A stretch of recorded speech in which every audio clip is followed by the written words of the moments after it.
What's up, everybody, and welcome back to another episode of Let's Play Professor Layton vs. Phoenix Wright. We are about to ask our witnesses what they actually saw. What came first, the golden statue or the scepter that fell? We've already gone through everyone, so now we're at the cross-examination. So, let's get right to it. Oh, Luke. First things first, we're pressing on Miss Primstone, because she seems to be the only person who seems to know what happened. Hold it! But you haven't said anything about that until now. Well, that couldn't have been helped. How so?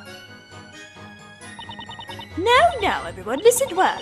Pencils in hand, be sure to take notes. Miss Primstone's lesson number 4. Memories are not always pretty. Some things are better forgotten. Trying to remember them only leads to trouble. This will be on the exam. Really? You are saying that the victim fell over, his arm broke off after the scepter was dropped, are you not? Correct. Well done. And so the contradiction is no more. You know, making up shit just to avoid the contradiction is not how you go about this. Like, heck, even the witnesses in Phoenix Wright were a little bit more, sensible than this. Objection! But that's inconsistent with all the previous testimonies. Objection! You're quick to forget what I have told you, Sir Blue Knight. The witnesses are not lying. They are merely having trouble remembering the truth. We must do our utmost to find the truth within what they say. Please, just give us more of a headache. It's no use. These guys aren't making any sense. What Inquisitor Barnum said must be true. They've been confused by magic. Spella. We always try to... Oh, excuse me. I keep thinking of Maya. We always try to make sense of what we see. So when what we see makes no sense, we lose track of what's real. I guess that makes cross-examination a little pointless. At least when everyone here believes it's so easy to get confused by magic. Well, we need to do something or else Maya will be done for. I'll listen to the witnesses again and try to find something we can use. Good luck!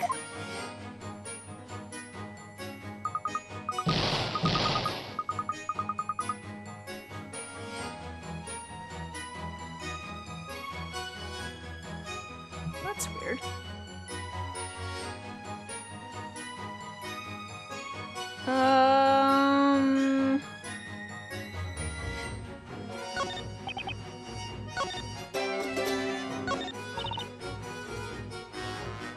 Oh, did I pick the wrong thing?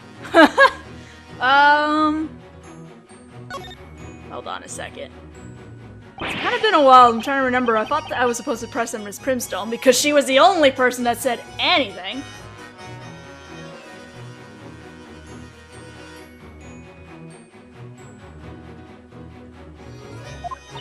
Alright, let's see. Might as well just start pressing on everyone else until I remember. It wasn't Luke. So let's try Bodley. Yeah, let's try him. Hold it! Birdley.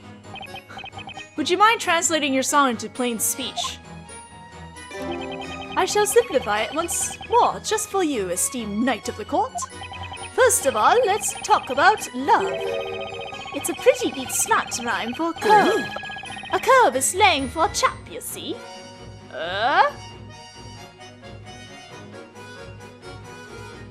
Actually, I don't think I'm supposed to press here. Was that? Yeah. Alright, we're gonna ignore him for now because I remember this part. He would constantly chime in and he said nothing of relevance. Then we have the word witch, and its homophone, witch. Ugh, right. Next, we have the delightful consonants of beloved and bewitched. It is ultimately a song about confusion. I'm confused. To be honest, there's nothing more to it. It is merely an artistic expression of my feelings. So, it's got nothing to do with this case, does it? I am a well of melodies, words, and poetic music. That is my only claim. Ah! Oh, dearie me! Oh! Okay, now we question Hang here. on! Luke, would you like to say something? Oh, sorry. I guess I spaced out a bit. What is it, Mr. Wright? You seem to be thinking pretty hard about something during Mr. Birdley's song, testimony just now. Is there something you would like to share with us? Well, I've been thinking about what Mr. Barnum said a while ago. What was that exactly? That humans who witness magic become confused and lose sight of what's real. And they end up not knowing what actually happened. Well, I was thinking Mr. Barnum might be right. And then it occurred to me that there might be a way. I mean, we do have with us a witness who isn't human. Ah! Oh, dearie me! The situation seems oddly familiar. Wright can't get away with parrots as witnesses. I asked him earlier if he remembers the events clearly or not.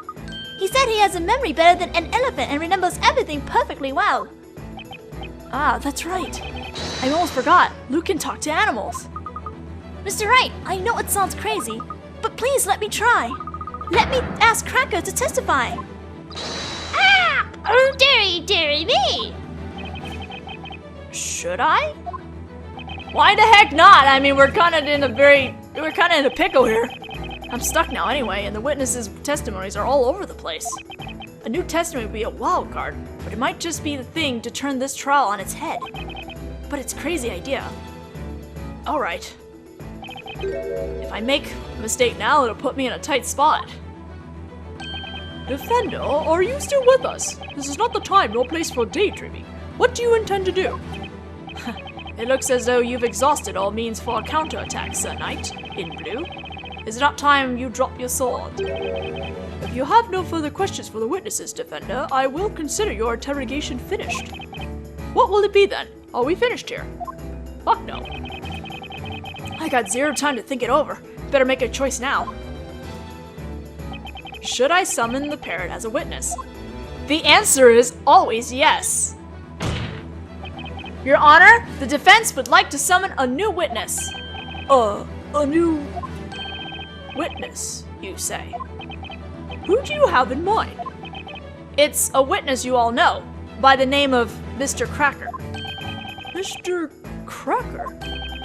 I know of no man by that name. Mr. Cracker! The defense summons its new witness, Mr. Cracker the Parrot.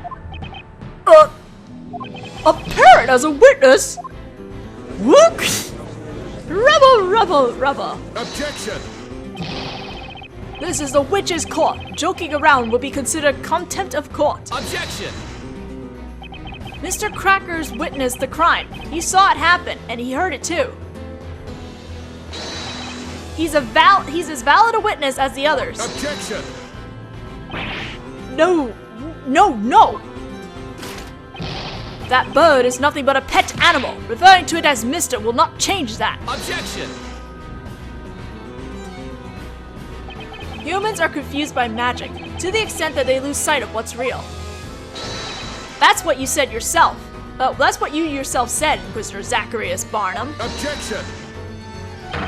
Calling me by my full name does not help justify such brash foolishness. The Inquisition is against interrogating a parrot.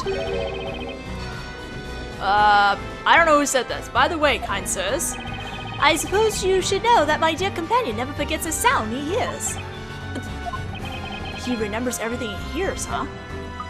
It's definitely worth asking Cracker to testify. The court sees the situation as follows. Ridiculous. The witnesses' testimonies do not hold together. In fact, they are as erratic as that bard's song. I cannot see this trial getting any more confusing. Very well, the defense may summon this avian witness. Can you believe it? What's up with Mr. Bluesuit? Summoning a parrot as a witness? Summoning? Does he mean like how familiar was summoned? By hook or by crook, I'll do whatever I can to save Maya. Be it summoning a parrot or familiar. Whatever it takes. Within the boundaries of the law, of course. I'm pretty sure if you summon a familiar, you would probably be burned to the burned to death. Alright, witness. State your name and... Objection! Not so fast. I hardly even know where to begin, but... First of all, what's the matter with that boy looking so pleased with himself? He looks like the cat that got the cream. That'd be me, wouldn't it? Don't mind me. Just think of me as a perch for Cracker, that's all. And just what is the purpose of questioning a bird? A parrot may be able to repeat what others say, but it cannot talk on its own. Objection! Go look with your objections! It's precisely because Cracker doesn't talk in his own words that he's certain to tell us the truth. What?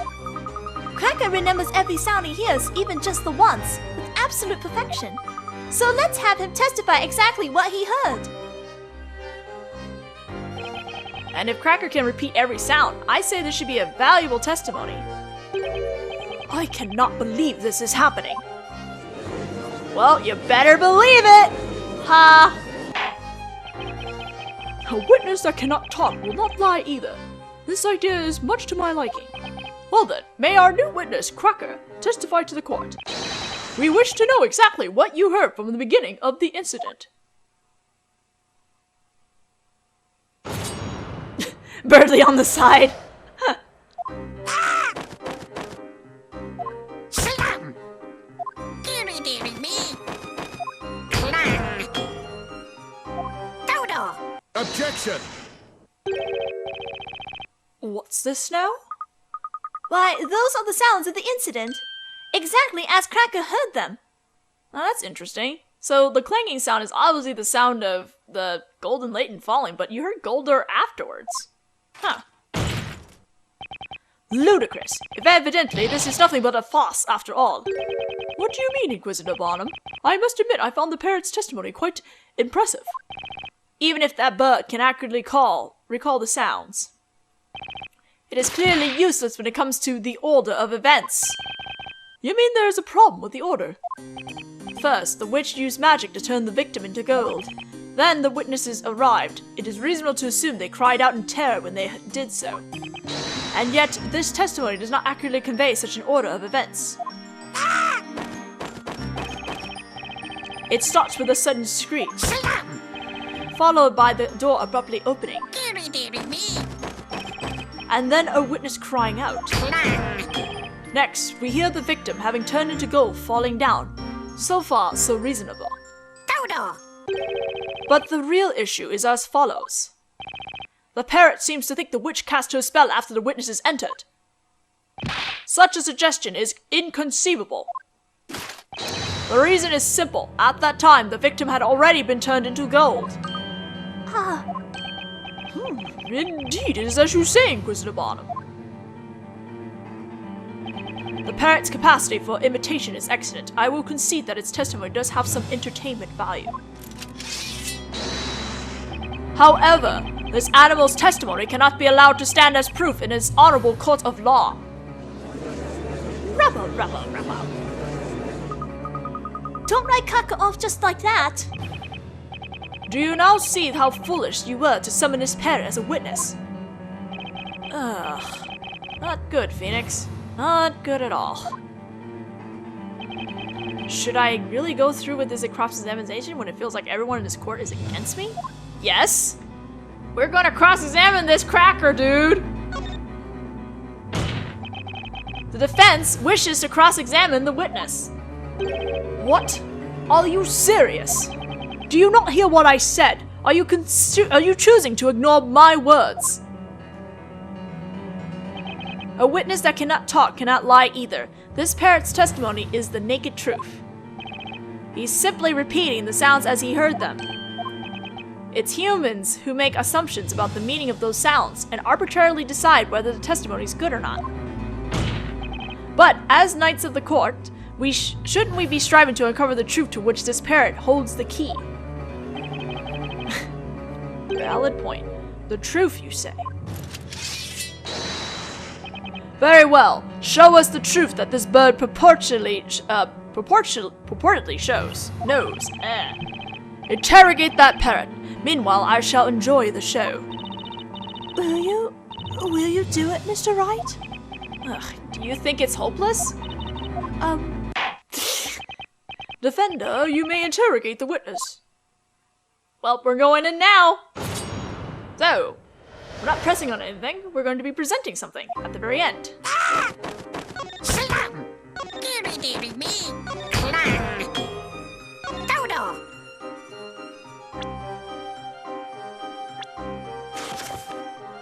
Now, it could just be the spelling of it. Oh, no! I wanted to... Yeah. There's Gul'dor. But do you notice that he put 2 O's in there? Might be something really minor, though, but let's find out. Objection! There is a critical contradiction in this testimony. We are all aware of that, Sir Blue Knight. This contradiction is between your so-called desire to find the truth and the fact that you are interrogating a parrot. That's not what I'm talking about, Inquisitor. There is a contradiction here that makes one thing particularly clear. The fact that we have clearly all made a wrong assumption. How so? Luke, can you ask Cracker to repeat the incantation once more? Right you are. Gul'dor. Gul'dor. According to the Grand Grimoire, the name of the gold transmutation spell is Gul'dor. Now, Inquisitor, it would seem to me that the spell we've just heard is in fact a different one entirely. Well, I never. Unbelievable. Gul'dor and Gul'dor. Objection! There we go. This is ridiculous. That wretched bird must have misheard the incantation. Objection! Cracker is able to imitate sounds perfectly. The incantation was indeed misheard, but only the people hearing it. Objection! The victim was found already in his golden state. That is proof enough that the Gul'dor spell was used. Objection! But you're forgetting that Cracker heard this incantation after that spell had already taken place. Which makes it entirely possible that this Gul'dor was used as well. In other words, another spell besides the gold transmutation magic must also have been used. Another spell that we haven't yet considered. Now, the next question that needs to be asked is, just what is this Gul'dor spell? Objection! Utter foolishness. This is absurd. As convenient as it would be for you, there is no way that a spell by the name of Gul'dor exists. Want a bet? Oh, Mr. Wright! Just in time. Huh? What is it? I found it. The page about the spell, Gul'dor. It's listed in the Grand Grimoire, right here. It exist? What?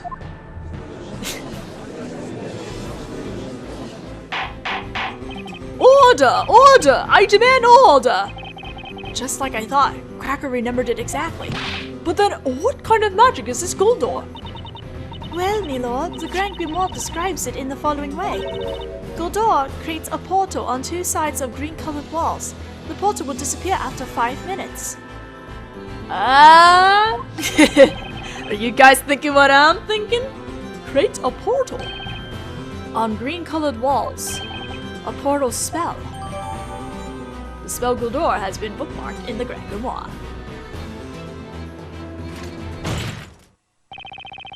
Aren't you a lucky man? It appears even the Grand Grimoire is on your side. However, there is a fatal flaw in your explanation. Huh?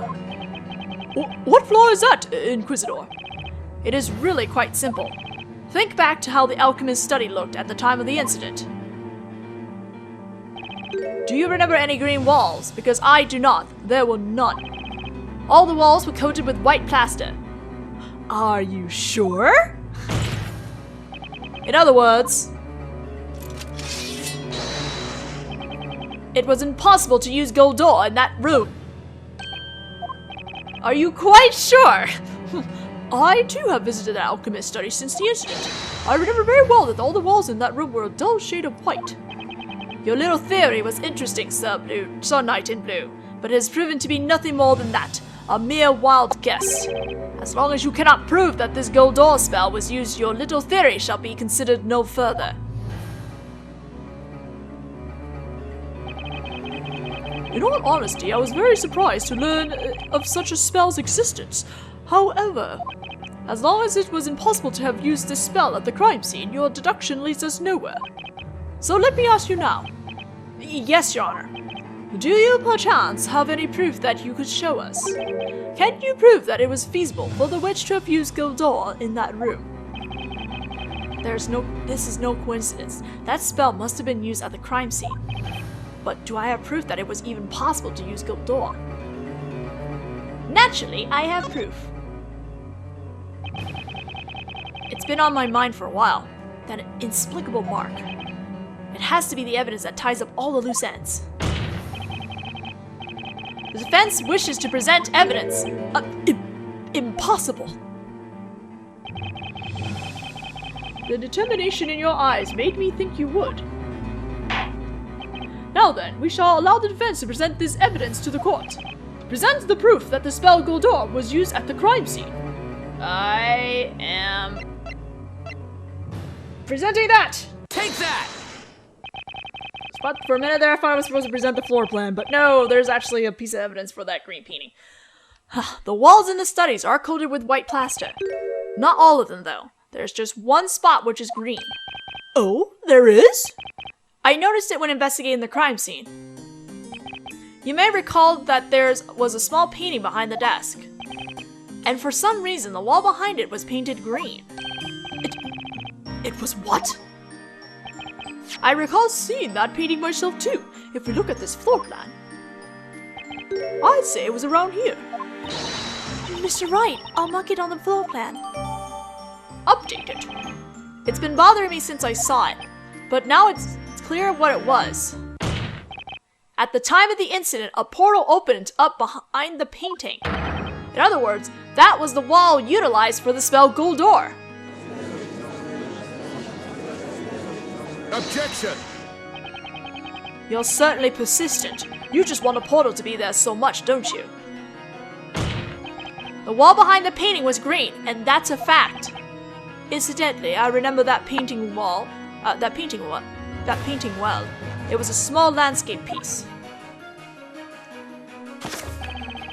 About the size of, say, an open grand grimoire. Yes, it was about that size indeed. A small, adorable picture.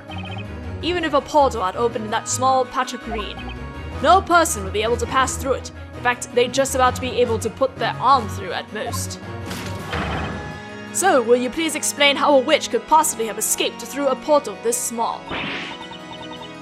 He's right, Mr. Wright. No one could have got through a portal that small. Have you anything to say, or are you so crushed by the realization of your mistake that words fail you? The portal was too small for a person. It doesn't require much thinking to figure that out. But that aside, a very obvious question remains. If it wasn't a human, then what could we pass through that portal? What could have passed through that portal? You have an alternative... You have an interesting spin on things. Put an interesting spin on things. Ah! Excuse me, everything's getting dramatic and I'm rolling on my words and ruining the dramaticness. Why don't you answer your own question? You talk as if you know everything, so please, enlighten us. A small portal was open in the wall at the crime scene, and I have all the clues as to what that could mean. What went through the portal was... a small animal? Something else. No human could have passed through a portal that small. Even a witch couldn't have pulled that off. So are you finally forsaking your mistaken assumption? Nah, I haven't finished, Inquisitor. The fact remains that something else could have passed through that portal. Oh, and just what would that be, Sir Blue Knight? The portal was created after the professor had been turned into gold. The witch had a good reason behind that. She must have had to move something through that portal. You have captured my curiosity. I'd like to know what passed through the portal. Tell us, what did the witch use that magic portal for? The Talia Magica. Take that! Consider the state of the crime scene. There is just one possible answer, and that is the Talia Magica. Objection! What? What's this now? The Telemagica was found at the crime scene. A portal has nothing to do with it. Objection! Inquisitor Barnum, you're making the wrong assumption. Wrong assumption. The witch wasn't trying to remove evidence from the crime scene. She wanted to plant it. She threw the witch's scepter into the room through that portal. Objection! You and your crazy theories! Do you even realize what you're saying? If she threw the staff into the room, that means... Exactly. She did it to deceive us. Her goal was to make us draw the wrong conclusions. When the incident took place, the witch herself wasn't in the room. She cast a spell from outside. What? Things are getting good! Order, I say! And that's not all. There's even more proof that the staff was thrown into the room from the outside. What proof? That proof is none other than Professor Layton's previously severed right arm. The victim's arm? How does that prove anything? None of the witnesses have testified that they saw the witch's scepter. However, a few of them claim to have heard it rattle across the floor. That's right. Please take a look at this floor plan. Since the arm was standing upright here, we know the defendant couldn't have been the one to have dropped the scepter. Now, think about it. Where would you need to drop the scepter from in order for it to end up here?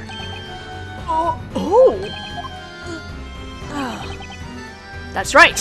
The scepter could only have come from the small portal created by the spell Gul'dor.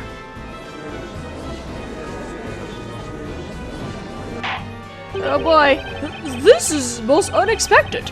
The witch wasn't in the room when the crime occurred. Or at least, that's the defense's claim. It's the only thing that explains all the contradictions we've run into. Objection! Barnum's not done yet! Sir Blue Knight, with that imagination of yours, you could inspire to write fantasy stories. A nice try, I must admit. However, this line of assertion is futile. There is a glaring contradiction in your words. Another contradiction? Whatever are you referring to, Inquisitor Barnum? This is the Telemagica that was used in this incident. As we have established, there are 2 magic gems in it. One for the gold transmutation spell, Gul'dor, and one for the shadow familiar spell, Familia. A witch in possession of this staff could not have been able to cast Gul'dor. Yes, you're absolutely right. But you can't write off all the evidence supporting my theory as mere coincidence. Why must your agreement always be followed by a but? What I'm getting at is, this Telemagica is not genuine. Not genuine. Genuine. Blech, genuine. Wow, I don't even know. What is accents? That's right. And naturally, the one responsible for this deception is the real culprit of the crime. Enough of the suspense. It's too much for a man of my age. The defense shall reveal that what is meant by this so-called deception. Present the purple gem. Got it! First, I want to clarify one thing. Can we be certain that the Telemagica in question is authentic? Without doubt. The metal rod in its center is called the Spina Magica. The witch's mark on its tip is clearly visible and highly detailed. It is impossible to forge, even by the finest craftsmen in all Labyrinthia. I can guarantee you its authenticity. Okay, but what about the gem? That leaves us with only one possibility. The forgery in question is the Familia magic gem. What? A forged magic gem? Objection! That is an insult to our investigators. Objection! Only witches can use the power of these magic gems, can't they?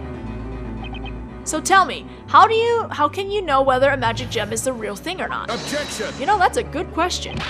Hold it right there. We know for certain that the spell Gul'dor was used. It is undoubtedly not forged. Okay, that still doesn't answer the question. But what about Familia? Did anyone actually see a familiar at the crime scene?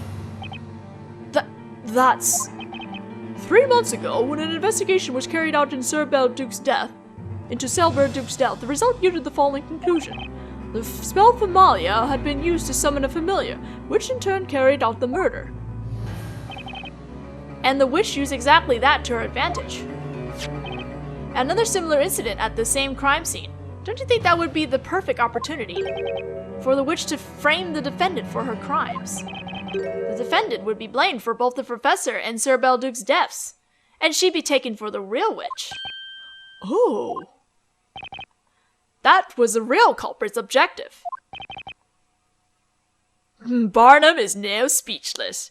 We're going to find out what happens, the reactions of this in the next video, because we are now at 30 minutes, so I will see you guys later.